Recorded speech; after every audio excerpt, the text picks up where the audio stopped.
Tollywood super star Chiranjeevi కూతురు శ్రీజ గురించి ప్రత్యేకంగా పరిచయం అవసరం లేదు. ఈమె గతంలో ఒక వ్యక్తిని ప్రేమించి పెళ్లి చేసుకుంది. పెళ్లి కోసం ఇంట్లో నుంచి వెళ్లిపోవడంతో ఈ సంఘటన గతంలో హాట్ టాపిక్గా మారింది. ఈ జంటకు ఓ పాప కూడా పుట్టింది. కాని కొన్ని మనస్పర్ధల వల్ల ఇద్దరు విడిపోయారు. ఇక కూతురు బాధను చూడలేక కళ్యాణ్ దేవక్కు ఇచ్చి పెళ్లి చేశారు మెగాస్టార్. ఈ ఇద్దరికి కూడా ఒక పాప పుట్టింది. ఆమె పేరు నవిష్క. ఇద్దరూ బాగున్నారు. కలిసి మెలిసి ఉంటున్నారు అనుకునేలోపే వారి పోస్టులు అభిమానుల్లో గుబులు పుట్టించాయి.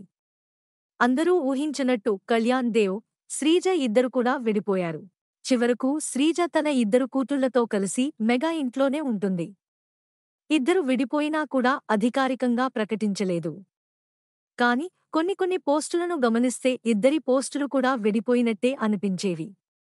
మెగా అల్లుడు తన కూతురు సవిష్కను ఇంటికి తీసుకుని వచ్చి ఎమోషనల్ పోస్టులు పెట్టడంతో విడాకులు కన్ఫర్మ్ అయ్యాయి. అప్పటినుంచి శ్రీజను విడాకుల గురించి అడుగుతుంటారు నెటిజన్లు. కానీ వీటి విషయంలో ఇప్పటికీ శ్రీజ స్పందించలేదు. తన బిజినెస్ను స్టార్ట్ చేసి ఫుల్ బిజీ అయిపోయింది ఈ మెగా కూతురు. ఇదలా ఉంటే రీసెంట్గా శ్రీజ తన ఇన్స్టా స్టోరీలో అందరి ప్రశ్నలకు ఒకే విధంగా సమాధానం అందించింది.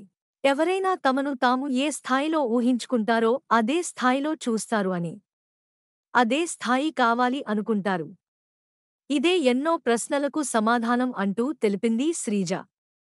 ఈ పోస్ట్ చూసిన నెటిజన్లు కళ్యాణ్ దేవ్ గురించి పెట్టిందా? లేక విడాకుల గురించి అడిగేవారికి పెట్టిందా అంటూ సతమతమవుతున్నారు.